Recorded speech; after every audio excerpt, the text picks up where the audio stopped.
Hello everyone, I Assistant Professor Pragati Shetty from Department of Microbiology, KJ Somaya College. In the last online lecture, we saw the biofuels. Okay, what are the biofuels? Then we saw the types of the biofuels, the importance of the biofuels. Then we saw the application and the advantages and the disadvantages of the biofuels. Okay, in this lecture we will saw the biodegradable plastics. Okay, so biodegradable plastic, before coming to this term we will see plastics. So everyone know the plastic is a synthetic material that is produced from the various types of the organic materials, organic polymers.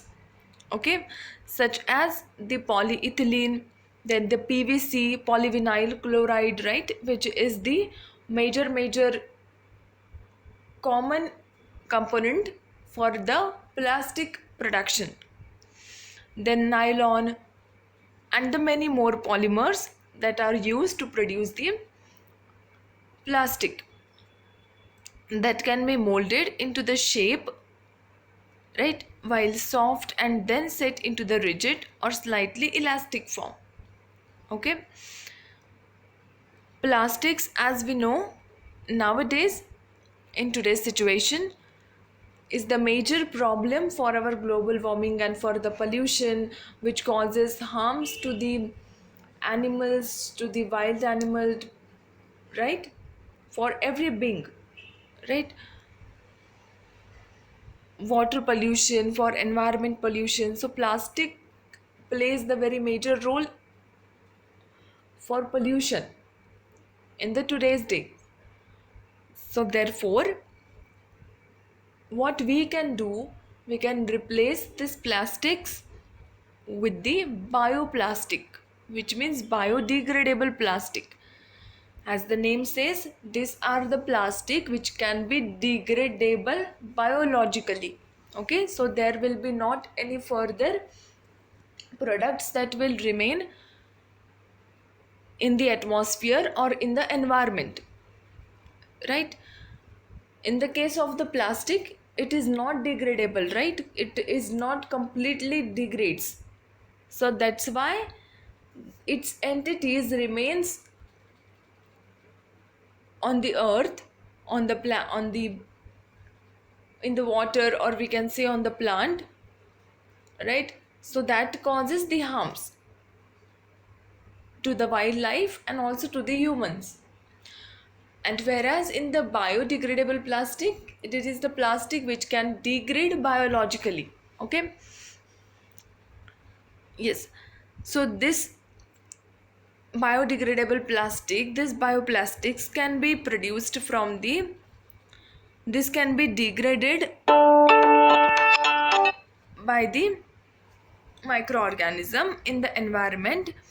They metabolized, right, microorganisms are capable for metabolizing these materials also, and then after metabolism they will break down the structures of the biological biodegradable plastics.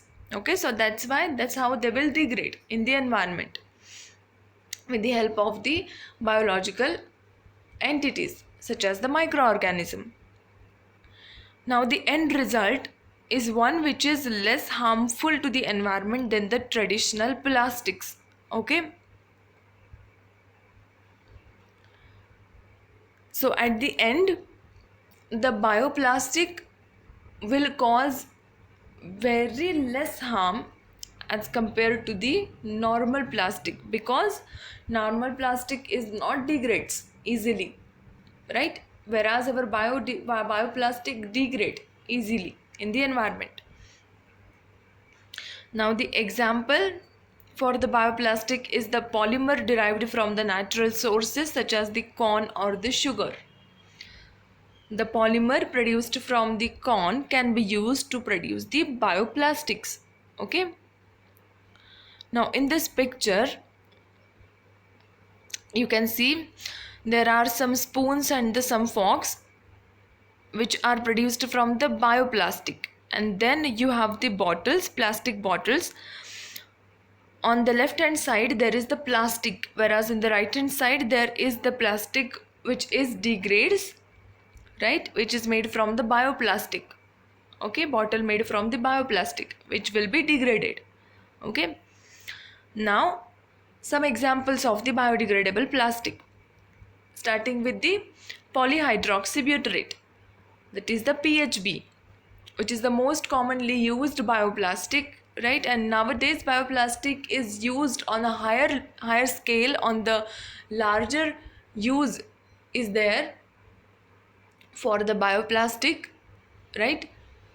Even in nowadays there are the completely eatable plates are available in the market, right? So there will be no problem for the degradation only, right? So that is also can be made using the bioplastic. Now coming to the polyhydroxybutyrate, that is the PHB, is a biodegradable plastic which is produced by the microorganism. Okay, microorganism. So this PHB is the linear polyester, it is the polymer, right? It is the polyester of linear polyester of D3-hydroxybutyric acid. Okay, so in general, in usually the PHB is the semi-crystalline surface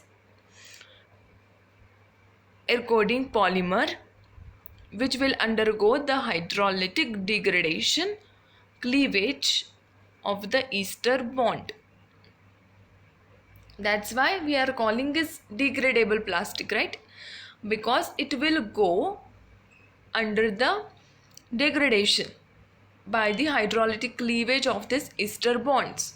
Okay, because it is the linear polyester, so it will have the polymer, it will have the many ester bond, and that ester bond will break, okay, biologically using the biological molecules.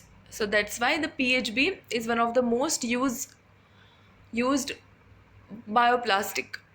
Okay, polyhydroxybutyrate. Now coming to the polystyrene to the PHA. The conversion of the polystyrene to the PHA, okay, is first reported by the Watt et al. Okay,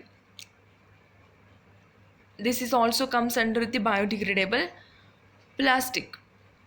This plastic, this PSA is developed, is produced by the microorganism Pseudomonas putida. Okay, this bacteria convert the polystyrene to the PHA, and the PHA is can therefore be used as the bioplastic. This conversion is carried out by the bacteria. Which bacteria? The Pseudomonas putida. Okay, so this is also one example of the bioplastic. Now the third one is the L and the D lactic acid. Now as we all know, lactic acid is produced by many bacteria, right? Majorly the lactobacillus. So here comes the role of the lactobacillus strains that are particularly used for their high acid tolerance, right? They are acid producing species, and therefore relative ease of the genetic manipulation. They are easy for the genetic modifications.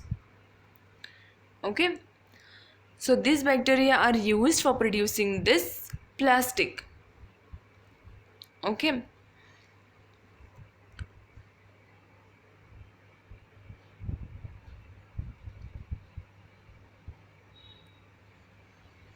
yes, so these are the three important examples of the biodegradable plastic.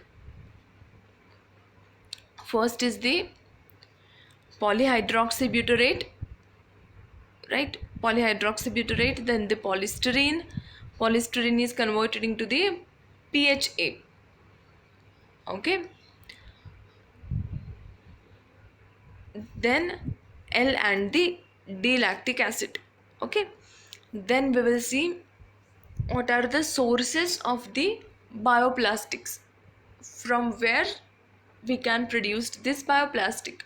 So the sources can be plant oil, cellulose, corn, sugarcane, and the potato starch.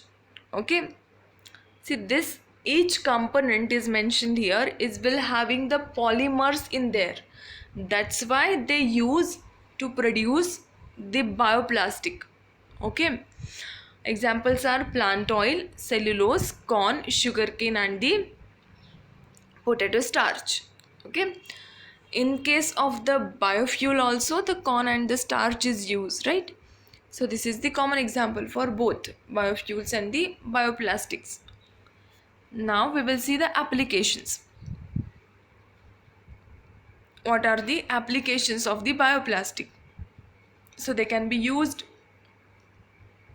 as the disposable one. In the disposable items, bioplastic can play the role in the packaging, in the crockery, in the cutlery, then the pots, bowls, straws, dishes, spoons, right? Used for bags, trays, fruit, vegetable containers, then the egg cartons, then the meat packaging, bottles for the soft drink and the dairy product. So the bioplastic has the wide application range, right, in the industries. Now this is for the disposable item.